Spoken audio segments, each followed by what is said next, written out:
Daily నడిచే routine వచ్చే ఖర్చులు మానేసుకొని ఇంట్లో కూర్చోలేంగా. అవును. ఇప్పుడు అది నడుస్తోంది కాబట్టి కొంచెం జనాల్లో కనబడుతున్నాం కాబట్టి మనం ఇంకా గుర్తుపెట్టుకుంటారు. ఆ చనువుతోటి మనం ఆఫీస్కి వెళ్ళగలుగుతున్నాం. ఇప్పుడు అది లేక ఈ సినిమాలే వస్తున్నాయని కూర్చుంటే ఈ సినిమా రాకపోతే అలా రాలేదుగా. అందరూ ఏమనుకుంటారు, జబర్దస్త్ నడుస్తాం కదా బాగానే సంపాదించుకుంటున్నాడు అంటారు. కానీ జబర్దస్త్లో ఎంత సంపాదిస్తున్నాడు అనేది టీం లీడర్లకి మాత్రమే తెలుసు. వాడికి వచ్చే పేమెంట్ ఎంత, వాడు ఇచ్చే పేమెంట్ ఎంత. చూసేవాడు ఏమనుకుంటాడు, ఏంటి కారులో తిరుగుతున్నారు అనుకుంటారు. కానీ కారు కొనడం చాలా ఈజీ, ఈఎంఐలు కట్టద్దు. ఇల్లు కొనడం చాలా ఈజీ. అంతేగాని ఇప్పుడు జబర్దస్త్ వస్తుంది కదా అని చెప్పి లైఫ్ని రోడ్డు అలానే బండి మీద వెళ్తూ బతకలేంగా. మెయింటెనెన్స్ కోసమే ఆర్టిస్ట్ సగం జీవితం శంకరాగిపోయేది కాదని. ఇప్పుడు జబర్దస్త్ మళ్ళీ వెళ్ళే ఆలోచన కానీ లేదు. ఇప్పుడు 2013లో జబర్దస్త్ స్టార్ట్ అయింది అయ్యా. 2013లో జబర్దస్త్ స్టార్ట్ అయ్యి 14లో ఎప్పుడో స్టార్ట్ అయింది ఈ ఈగో అనే టాపిక్. అవును అవును, అప్పటి నుంచి ఉంది. 14 నుంచి 24 10 ఏళ్ళు ఇంకా పోలేదు నా ఈగో అనే టాపిక్. ఎలా జరుగుతుందంటేరా, టీం లీడర్గా నేనుంటే నా కింద పనిచేసే వాళ్ళు స్టేజ్ మీద ఎలా పర్ఫార్మెన్స్ చేయాలి అన్నది నాకు తెలుస్తుంది. ఇంతవరకు నా స్క్రిప్ట్లో ఏ రోజు కానీ ప్రాక్టీసులు పెట్టలేదు ఎవరికి. డైలాగ్ ప్రాక్టీస్ చేయి, అది ప్రాక్టీస్ చేయి, ఇది ప్రాక్టీస్ చేయని వేరే టీం లీడర్స్ లాగా. నువ్వు ఏదైనా స్టేజ్ మీద చెప్పే దాన్ని నేను చూసుకుంటా, కౌంటర్ ఇస్తాను నేను, నీకు సపోర్ట్ నేను ఉన్నాను, ఎందుకు టెన్షన్ పడుతున్నావు అనేదే చేశా. 4 చప్పట్లు వాళ్ళకి ఎక్కువ పడ్డాయి, నేనేం ఫీల్ అవ్వలే. కానీ ఆ 4 చప్పట్లు ఎక్కువ పడిన తర్వాత వాడేం ఫీల్ అయ్యాడు తెలుసా, చంటి కంటే నేను ఎక్కువ అని ఫీల్ అయ్యాడు. ఎక్కువ అని ఫీల్ అయ్యి వాడు సమయం కోసం చూసి చంటిని ఎక్కడ పడవాలో అక్కడ పొడిచారు. ఎటు తిరిగి నష్టపోయింది నేనే.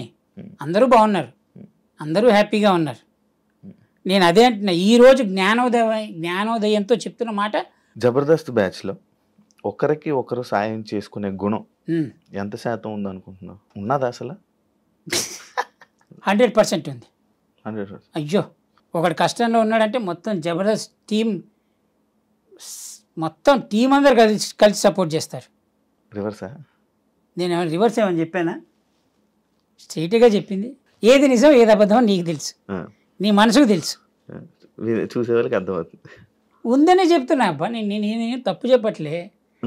ఉంది 100%. ఒక మనిషికి కష్టం వస్తే జబర్దస్త్ టీం అందరూ కలిసి సపోర్ట్ చేస్తారు, వాడిని నిలబెడతారు, వాడు బాగుంటాడు.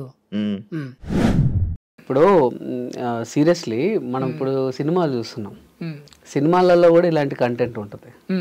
ఇలాంటి కంటెంట్ లేనిది లేదు. ఈవెన్ ఇప్పుడు బూత్ షో అని అన్నారు, కరెక్ట్. చాలా మంది కూడా బూత్ షో అని చాలా మంది విశ్లేషకులు, చాలా మంది గొప్ప వాళ్ళు అన్నారు కదా. మరి ఎందుకంటే బూత్ షో అయితే అంత రేటింగ్ వస్తుంది అంటే ఇప్పుడు టీవీలోకి వెళ్ళిపోయింది కాబట్టి ఇంకా వాళ్ళు చూస్తున్నారు. బూత్ షోనే కదా అండి. ఇప్పుడు బూత్ సినిమాలకు పిల్లల్ని తీసుకుని మనం సినిమాకి వెళ్ళాం కదా. ఇప్పుడు టీవీ అయితే ఒక బెడ్రూమ్ లోనే పెట్టుకొని పెద్దలు మాత్రం ఎంజాయ్ చేయరు కదా, ఇంటిల్లి పాది చూసే షో. ఇప్పుడు ఇంకోటి ఏంటంటే, మీరు ఏదైనా సరే అమ్మ అని అంటారు, అమ్మ అని కొంతమంది ప్రేమగా అమ్మ ఇట్రా అమ్మ అంటారు, అమ్మ ఇట్రా అమ్మ అంటే అందులో అర్థం చేసుకునే దాన్ని బట్టి ఉంటుంది. అర్థమైంది కదండి. ఇప్పుడు చూసేవాడు సింగిల్ వే చూస్తాడు, సింగిల్ వే చూస్తాడు, డబుల్ వే చూసేవాడు డబుల్ వే చూస్తారు. ఇంకోటి ఏంటంటే, బూత్ షో అనేది అంటే మరీ అంత వల్గారిటీ అయితే లేదండి. ఏదైనా అప్పుడప్పుడు చిన్న డబుల్ మీనింగ్స్ వస్తాయి. పెద్ద సినిమాల్లోనే ఉన్నాయండి డబుల్ మీనింగ్లు కదా. సో ఇందులో వస్తే పెద్ద తప్పేమో అని అనుకోలేదు నేను. ఈవెన్ ఇంకొకటి ఏంటంటే, ఈ జబర్దస్త్ అనేది మాకేంటంటే మాస్ ఆడియన్స్కు చాలా కనెక్ట్ అయింది. సో మాస్ ఆడియన్స్ ఒరే అబ్బాయి ఇలా రారా అంటే నవ్వరు, అబ్బాయి అంటేనే నవ్వుతారు. ఇప్పుడు పెద్దవాళ్ళు ఉన్నారు అనుకోండి, చాలా పెద్దవాళ్ళు అంటే కొంచెం హయ్యర్ అఫీషియల్స్, వాళ్ళు టీవీలు చూడరు. సో మన మిడిల్ క్లాస్ నుంచి ఇటు కింది వాళ్ళకి మనకు టీవీలు, సెల్ ఫోన్లలో మనం అంటే మనకు ఉన్నటువంటి ఎంటర్టైన్మెంట్. పెద్దవాళ్ళు చదువుకున్న వాళ్ళకి ఏంటంటే వాళ్ళకి ఆఫీసెస్ అవి వాడుతుంది సరిపోద్ది. సో మాకు వీళ్ళు కావాలి, సో వీళ్ళకి నచ్చే కంటెంట్తో వెళ్తాం అంతే.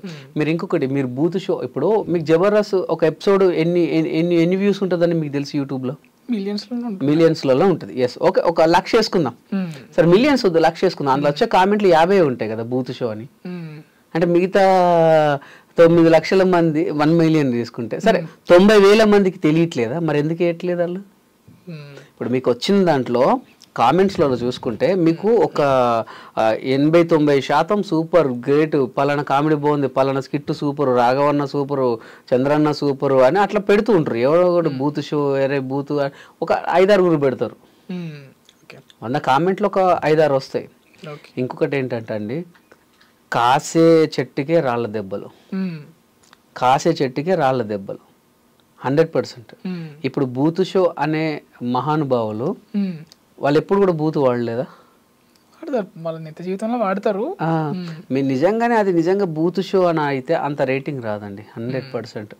అంటే గిట్టని వాళ్ళు పుట్టించింది అది అంతే, అంతకు మించి ఇంకేం లేదు. అంటే నేను ఒకటే అంటానండి, సరే వాళ్ళ వ్యక్తిగత విషయాలు నాకు అనవసరం, ఎందుకంటే వాళ్ళకి ఏమనిపించిందో నాకు తెలియదు. కానీ నేను చెప్తాను, నేను అదే చెప్తాను వాళ్ళ వ్యక్తిగత విషయాలు నాకు సంబంధం లేదు, వాళ్ళకి ఏమనిపించిందో నాకు తెలియదు. కానీ ఎప్పుడు కూడా మన తల్లిదండ్రుల్ని చీత్కరించుకుంటే సమాజం కూడా మనల్ని అలానే చూస్తుంది.